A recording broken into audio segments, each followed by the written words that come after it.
Comment aménager un terrain de 13 000 m², un jardin familial abondant, riche en biodiversité, selon les principes de l'agroécologie et de la permaculture.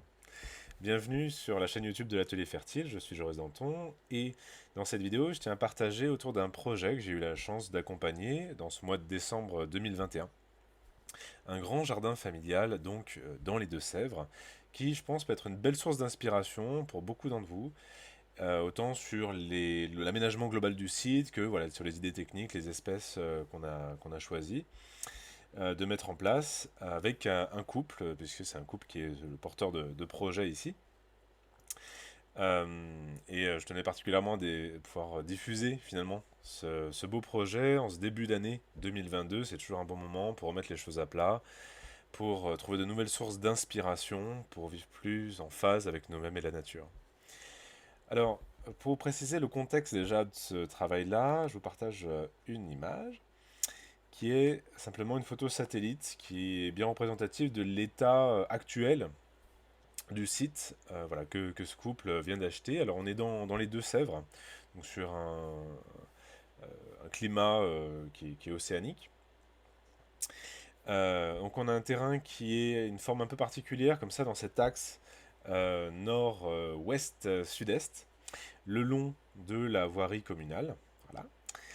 Et autour, on a des champs agricoles finalement, et c'est un peu plus à l'est qu'on va avoir finalement des maisons pavillonnaires.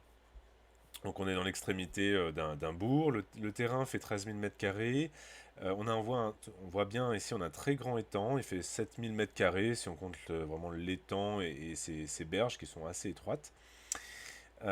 Ici, on a une partie, là, la partie là, que je suis en train d'entourer, de 2000 m², alors qui a la particularité d'être empierré. Parce qu'auparavant, le site ici servait à faire de l'entreposage de marchandises, de matériel industriel. Donc on avait un aménagement qui était fait justement pour de l'entreposage, pour le passage de camions. Et donc empierrement, ce qui veut dire un sol quand même assez particulier, puisque donc empierré, donc extrêmement compact. Et ça correspond à la partie constructible du terrain.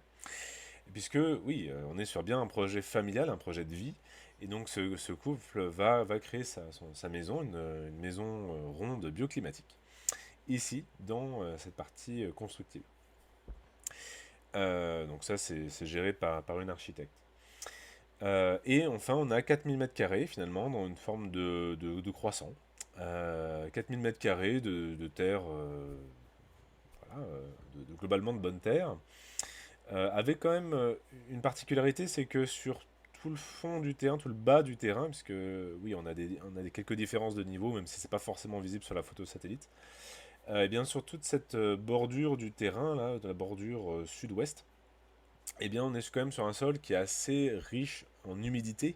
C'est un sol qui se gorge assez facilement d'eau en automne, en hiver. Voilà, donc c'est quand même une contrainte voilà, intégrée dans la réflexion. L'ambition globalement sur le site, c'est d'aller vers le plus de résilience, vers le plus d'autonomie possible. Voilà, dans un contexte aussi où bon, bah, ce couple, l'ambition, c'est pas de faire une activité agricole professionnelle sur le site, c'est juste l'activité vivrière.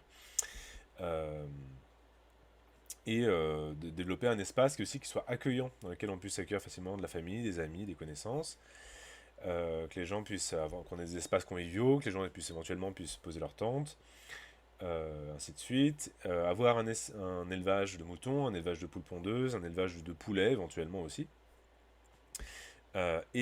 Finalement, être très axé sur l'arbre aussi. Ça, c'était une envie très forte de ce couple. Bon, donc comment fait-on avec tout ça? Euh, Finalement, la réflexion dans les grandes lignes, déjà à la base, c'est la première phase de ce qu'on appelle le processus de design en permaculture, c'est-à-dire que définir quelles sont les zones, quelles fonctions on attribue aux zones, pour que fondamentalement tout ça soit quand même assez ergonomique, soit pratique à utiliser au quotidien. Alors, je fais une transition donc sur une autre image, qui est le plan réalisé in fine. Euh, voilà, déjà dans les grandes lignes. Ici, donc tout le long de la route, on a déjà une haie bocagère, qui est déjà en état, voilà, qui a le mérite d'exister, mais qui a malheureusement été pas mal impacté par différents travaux d'aménagement. Donc il y a un travail finalement de regarnissage et de diversification d'une haie bocagère. Voilà. Après, on est sur un bord de route, on reste sur une hauteur de 3 mètres de hauteur, du fait, bref, de contraintes réglementaires. Ici, sur cette partie-là, alors je vais faire un petit zoom. Hop. Sur cette partie-là, un peu plus au sud, donc ici, on est sur une haie en recréation, le regarnissage d'une haie bocagère toujours. Mais c'est un peu différent, puisque là, on est vraiment dans la partie, proche de la partie cultivée, proche de l'habitat. Or, ben, c'est vrai qu'un grand enjeu par rapport à tout ça, c'est de se protéger par rapport au vent froid qui arrive du nord-est. Et puis aussi, créer de l'intimité en créant un effet pardon, brise-vue, brise-vent par rapport à la voirie. Donc là, on est sur un choix d'espèces, de deux types d'espèces finalement. Des arbustes qui vont monter à maturité vers 5-7 mètres de hauteur, grand max. Et puis, doublé par une autre ligne d'arbustes qui, eux, vont rester autour de 3 mètres de hauteur à maturité. Et ces arbustes aussi, ce pas les mêmes que ceux-ci. Autant là, on est sur des arbustes de bocage finalement classiques, on va dire. Autant là, on a cherché vraiment à favoriser des espèces qui vont être beaucoup plus intéressantes d'un point de vue esthétique, avoir des feuillages, des couleurs particulières, avoir une floraison étalée, des floraisons importantes, ainsi de suite. Alors, attendez, sur une autre image, j'ai mis l'ensemble de la légende de la carte. Hop. Voilà, qu'on peut voir ici. Alors, justement, le plan là, et puis cette légende, ils sont disponibles, ça fait partie on va dire du portfolio de design que vous pouvez retrouver sur une page où je présente toute mon offre de conseil design, dont le lien, je vous ai mis, est juste en dessous de la vidéo. Comme ça, vous pouvez voir tout le détail, prendre le temps de voir tout le détail, etc. de ce design.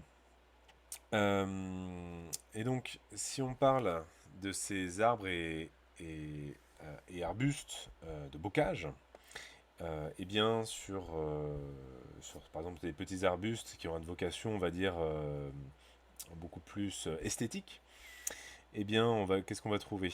On va trouver du berbéris, euh, du cornouiller à bois jaune, du cornouiller sanguin, euh, le genévrier, le nerprin à la terne, l'olivier de Bohême, l'osmande de Burkwood, et qui a en plus l'avantage d'être un arbuste qui est très parfumé, notamment fin du printemps. Voilà, ça va être des espèces que j'ai choisies pour vraiment un aspect esthétique assez fort.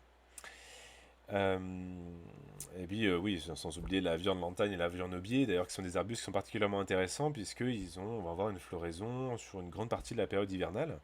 Et ça a été aussi une autre réflexion dans le design. Alors, à peu près partout sur le site, mais plus particulièrement au niveau des haies aussi, c'est faire un choix aussi d'espèces de façon à ce qu'on ait un étalement des floraisons sur les 12 mois de l'année pour pouvoir apporter un maximum de nourriture à tous les pollinisateurs, ce qui est quand même un enjeu important pour la biodiversité.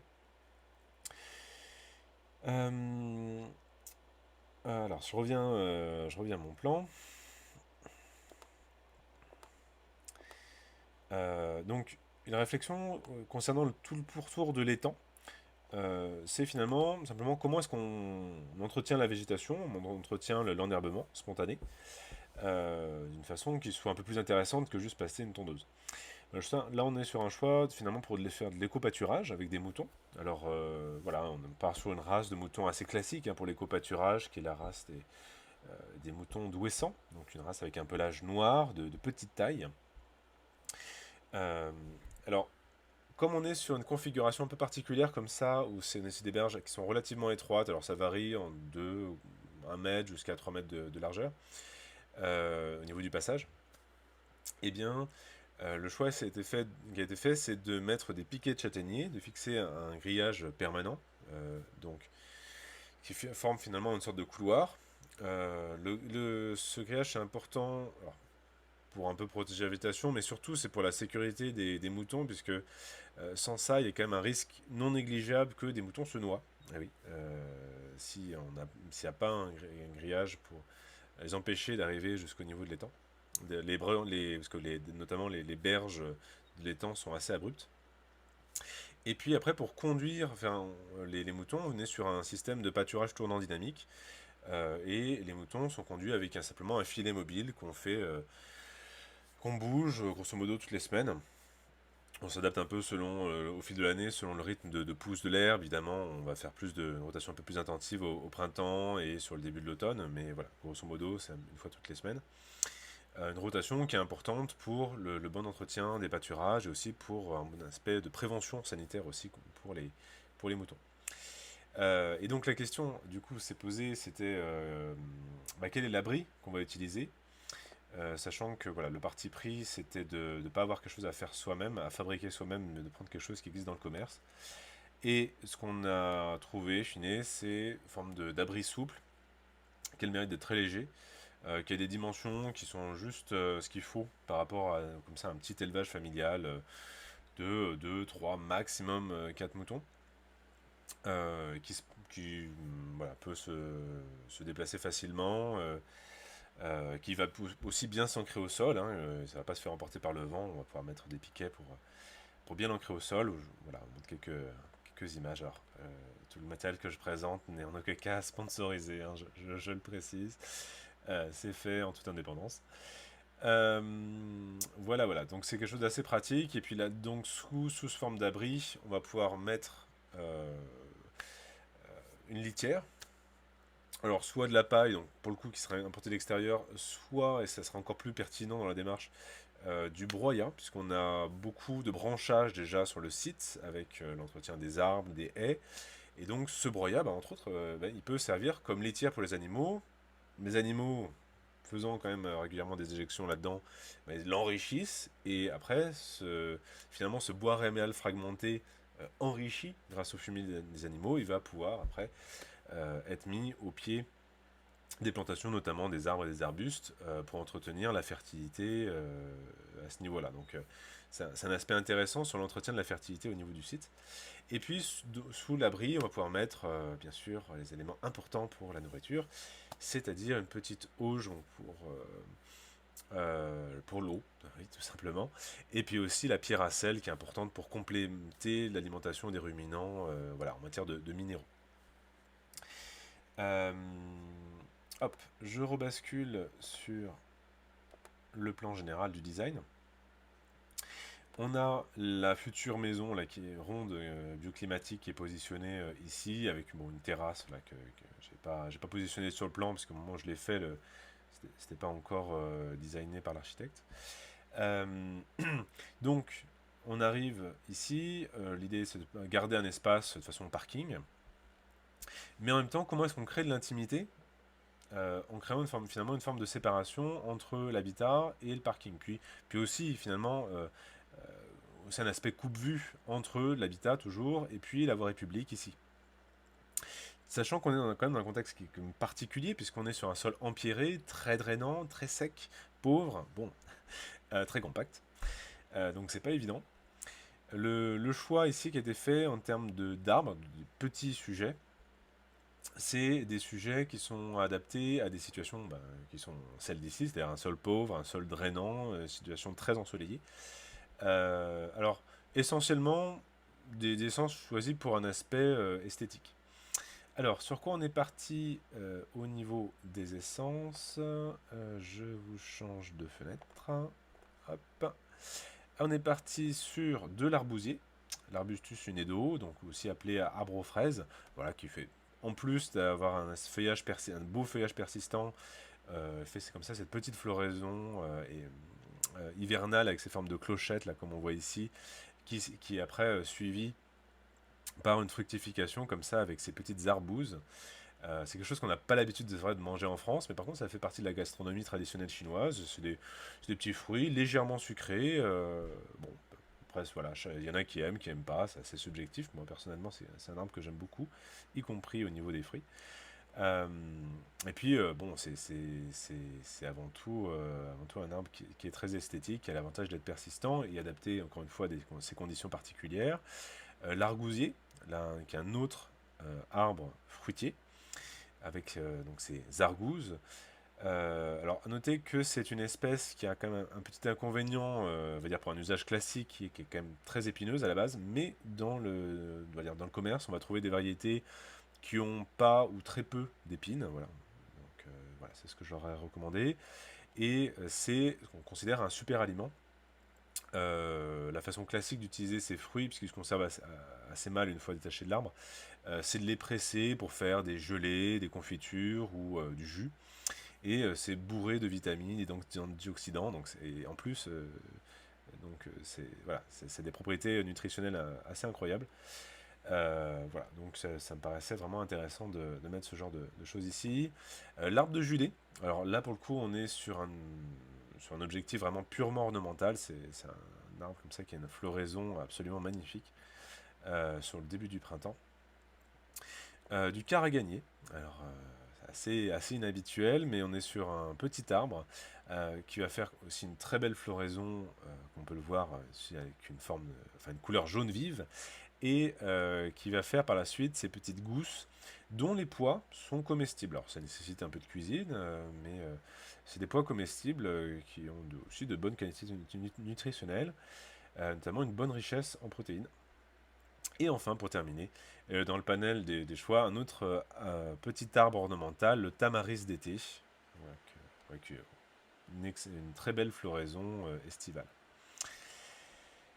Alors, je reviens à mon plan. Bon, bien sûr, à la plantation, il faudra quand même pouvoir dégager des trous de plantation assez conséquents pour bien ababir le sol, l'enrichir, notamment avec du biochar, du compost et du bois réméal fragmenté, voilà, parce qu'on démarre sur un sol quand même assez compliqué. Ici, on va avoir le poulailler familial. Euh, alors pour la structure finalement de ce poulailler, je vous montre une autre image pour que vous voyez l'idée. On va être sur des piquets de châtaignier de 2,50 m dont 50-70 cm sont enfoncés dans le sol. Donc voilà, un arbre on appelle de classe 4, qui résiste vraiment très bien naturellement aux conditions extérieures, et sur lequel on va mettre un grillage. Alors ce ne sera pas exactement le même grillage que sur l'image, mais c'est pour vous montrer l'idée. Un grillage à mailles beaucoup plus fines. Il faudrait des mailles de maximum de 20 cm d'espacement pour qu'on ait aucun des prédateurs des poules, et il y en a beaucoup, ne puisse passer. Notamment tous les mucélidés, donc tout ce qui va être martres, les fouines, les belettes. Ça se faufile assez aisément au niveau des grillages, donc c'est pour ça qu'on a besoin, pour bien protéger des poules, d'avoir des grillages à mailles fines. Bon. Et donc ce grillage, il va être comme ça accroché tout simplement sur les piquets avec des crampillons, des petits crampillons métalliques en acier inox. Un grand avantage, au moins d'avoir un sol empierré, il faut quand même qu'il y ait quelques avantages à ça, c'est que c'est impossible pour des animaux fouisseurs comme notamment le renard de pouvoir creuser ce sol-là. Il est absolument trop compact pour ça. Et donc, voilà, il n'y a aucune crainte au niveau de ce poulailler à ce niveau-là. Éventuellement, c'est bien de penser aussi à recourber le grillage en partie haute vers l'extérieur pour empêcher des animaux grimpeurs, notamment encore une fois le grenard, justement de pouvoir grimper et de passer au-dessus du grillage. Euh, voilà, après, la mise en œuvre, elle est assez simple finalement avec ça. Et de toute façon, c'est un de mes motos. Je cherche à me proposer des solutions qui sont simples, puisque la quasi-totalité aussi de mon public, c'est des personnes qui cherchent à mettre les choses en œuvre elles-mêmes. Elles sont en recherche de solutions qui sont simples et pratiques. Puis, bon, on va mettre en place un portillon avec juste un simple cadre en bois, sur lequel, encore une fois, il y aura le grillage, qui sera mis en place avec des crampillons, quelques charnières, un loquet, et puis l'affaire est faite, quoi. Euh, à noter, si on revient sur le plan, donc c'est aussi important de penser des arbres et arbustes aussi dans l'enclos pour protéger les rapaces. c'est important déjà à ce niveau-là. C'est aussi pour apporter de l'ombrage, la tempérance climatique, un environnement aussi plus riche pour les animaux, ce qui je pense est important en termes de bien-être animal. Euh, et puis après, bon, on a le petit abri, voilà, euh, là-dedans. Bon. Et un petit aspect aussi, c'est que comme on va avoir régulièrement des déplacements ici au quotidien, éventuellement des gens qui viennent, des gens qui viennent se garer, c'est important aussi d'avoir une petite protection par rapport à ça. Et donc l'idée c'est de mettre en place une haie comme ça pour finalement faire un aspect brise-vue. Voilà, et intimité pour les poules. C'est la petite haie qu'on voit ici. Et ça c'est constitué d'ailleurs de filaires à feuilles étroites, qui est un arbuste qui pousse vite et qui a bien adapté à une situation voilà, de sol aussi très, très compacte, pauvre et ensoleillé comme ici. Voilà, donc pour aussi préserver les poules, qui sont des animaux effectivement qui stressent assez facilement, ce qui est évidemment pas terrible pour leur bien-être, et on cherche donc un peu à les préserver de l'agitation qu'on peut avoir dans cette zone. Sinon, bon, je balaye assez vite, hein. On a donc toutes les plantations d'aromatiques, de plantes, de fleurs comestibles vivaces ici, le coin composteur, compostage des déchets du jardin, des déchets organiques de la maison, y compris toilettes sèches, les petites serres à semis, un potager constitué de planches qui suivent les courbes de niveau ici. Euh, bon, voilà. Là, le support planche est pas mal, puisque il permet de bien distinguer les espaces où on circule, les espaces où on cultive. Et puis aussi, l'aspect planche, donc grosso modo, c'est 10 cm par rapport au niveau du sol, hein, quand on constitue la planche. Et bien, ça permet de faire un petit effet de drainage qui est pas inutile sur ce terrain où on a quand même assez facilement de l'engorgement en eau. Euh, Après, dans la répartition des plantes, l'idée est assez simple, c'est-à-dire qu'on va arriver d'abord ici, puis finalement, plus on descend par là, moins spontanément on va utiliser l'espace. Donc, ça va être logique de mettre tout ce qui va être légumes vivaces, perpétuels ici, comme du cardon, de l'artichaut, du topinambour par exemple.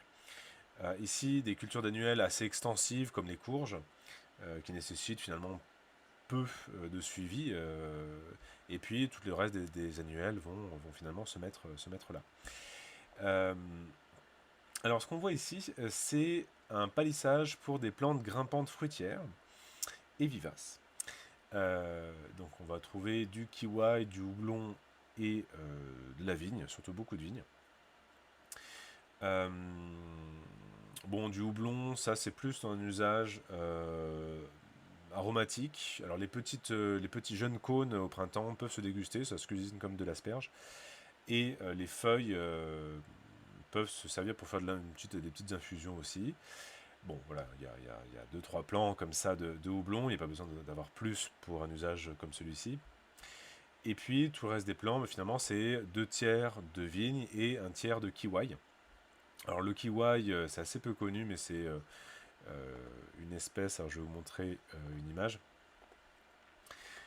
C'est une espèce cousine du kiwi, que personnellement je trouve plus adapté euh, globalement à la plupart des climats qu'on a en France par rapport au kiwi, parce que ça résiste nettement mieux au gel.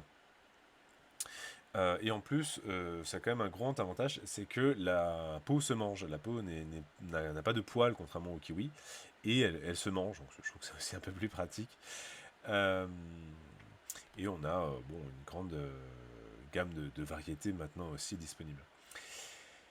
Euh, Et après, voilà. Donc du kiwi, pardon, de l'Actinidia arguta, donc, et puis de la vigne, Vitis vinifera, avec, voilà, j'ai préconisé tout un ensemble de variétés résistantes, variétés anciennes résistantes, notamment au phylloxéra, au mildiou, à l'oïdium, donc qui sont les grandes maladies de la vigne, euh, et qui permettent en tout cette diversité aussi, qui est aussi une diversité de goût, bien sûr. D'ailleurs, l'idée pour le support de palissage, alors je vais vous montrer un autre schéma. Comme l'ambition, c'est quand même de produire pas mal, hein, de ces plantes, vous l'aurez compris. C'est voilà, un type de palissage qu'on trouve sur des exploitations viticoles. Alors, on va avoir des piquets de châtaigniers de 2,50 m enfoncés à 75 cm dans le sol. Là-dessus, on va pouvoir tendre des, des filins qui sont accrochés au niveau des piquets avec encore une fois des crampillons en acier inox. Et à l'extrémité des rangs, les filins sont accrochés au niveau d'une ancre en acier brut qui est enfoncée dans le sol, donc pour apporter comme ça quelque chose de vraiment, vraiment costaud. Et le choix a été fait ici de mettre ça sur 6 filins, donc 6 hauteurs différentes. Alors d'abord 50 cm, c'est quand même pour qu'il y ait un petit peu d'auteur par rapport au niveau du sol, pour éviter que les plantes soient trop en contact avec l'humidité ambiante au niveau vraiment du ras du sol. Et puis on va jusqu'à la hauteur finalement qui est max, que c'est pratique de récolter à la main. En termes de conduite, on fait courir une vigne sur les deux premiers filins du bas, un kiwai sur les deux filins intermédiaires et encore une fois une vigne sur les deux filins du haut.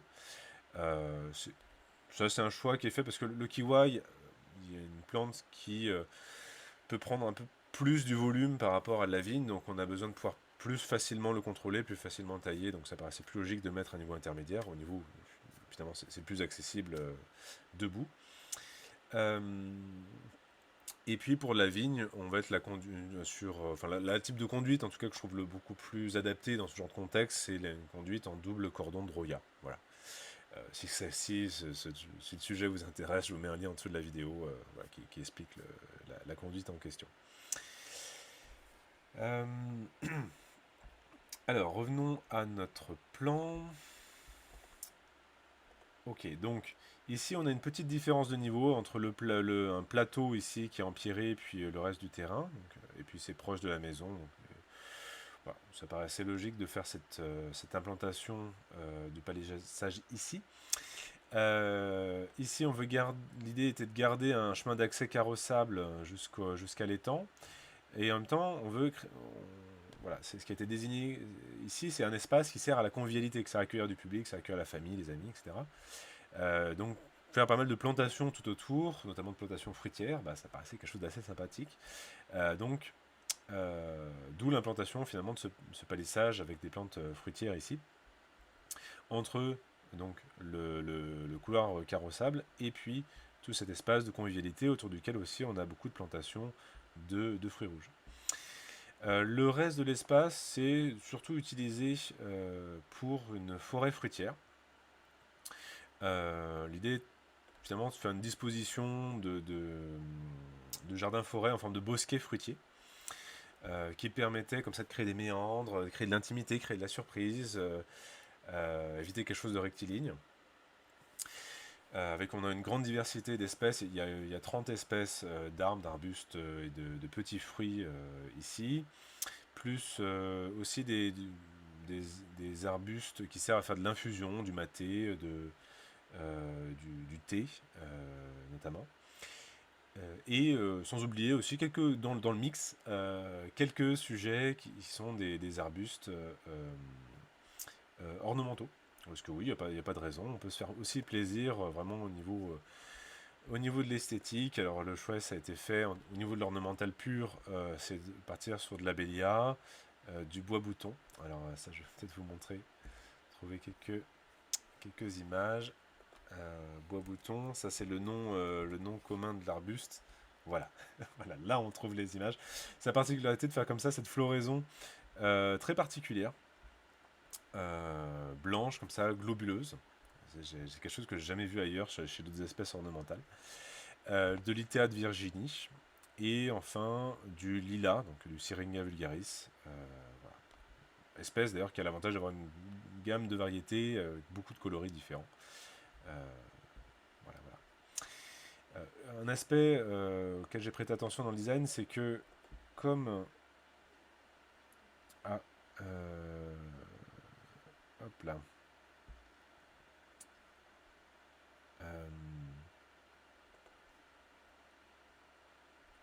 Comme on a un sol qui est beaucoup plus humide en partie basse du terrain, eh bien, il fallait répartir les espèces de façon à prendre en compte cette contrainte. Donc, Par exemple, du sureau noir, c'est très adapté sur un sol humide. C'est le F20, hein, par exemple. Ou l'aronia, par exemple, aussi. La baie de mai sont des fruits rouges qui sont adaptés, encore une fois, sur des sols humides, avec un peu d'ombrage, un ombrage léger. Et on n'a pas cette contrainte-là dans le dos du terrain. Donc ça, c'est un aspect important dans la disposition des espèces. Euh, Assez globalement, tout ce qui va être fruits rouges, on a cherché quand même à le concentrer autour du potager, autour de l'espace convivial, donc des espaces les plus habités, les plus fréquemment utilisés. Et sinon, ce qu'on voit ici, c'est l'idée, c'est de recréer une prolongation de la forêt qui se trouve ici, avec des essences qui sont adaptées à un sol très humide, comme de l'aulne glutineux, des espèces de bouleaux, des espèces de saules, et sans oublier aussi le noisetier, qui est un des rares fruitiers qui supporte bien d'avoir les pieds dans l'eau, du moins sur une partie de l'année. C'est le F16, hein, vous le reverrez, c'est pour ça qu'on en a beaucoup sur le plan, puisque là on est sur une disposition comme ça sur de lisière forestière pour pouvoir y accéder facilement, pour évidemment la récolte des noisettes. Euh, voilà. Je pense avoir fait le tour. Bon, ça c'est l'idée est de créer une plateforme ici, puisqu'on est sur une cuvette qui est en cours de réensauvagement ici, donc c'est pour pouvoir profiter de cet espace très nature, mais sans l'impacter, ou du moins avoir un impact vraiment minimal, comme espace de détente, comme espace de lecture, notamment en été, puisque c'est un endroit qui, comme c'est en cuvette, et en plus on a un ombrage assez important, ça reste très frais en période estivale.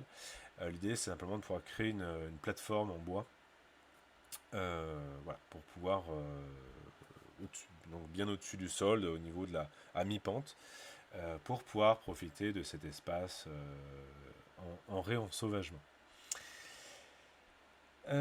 Voilà, je pense avoir fait le tour. Sinon, si vous avez des questions sur Source Design, n'hésitez pas à les mettre en commentaire, j'y répondrai dès que possible. Euh, voilà, écoutez, en tout cas j'espère que ça aura pu être inspirant pour vous, de vous donner des idées, des inspirations pour vos projets, puis je vous dis à très bientôt pour une autre vidéo.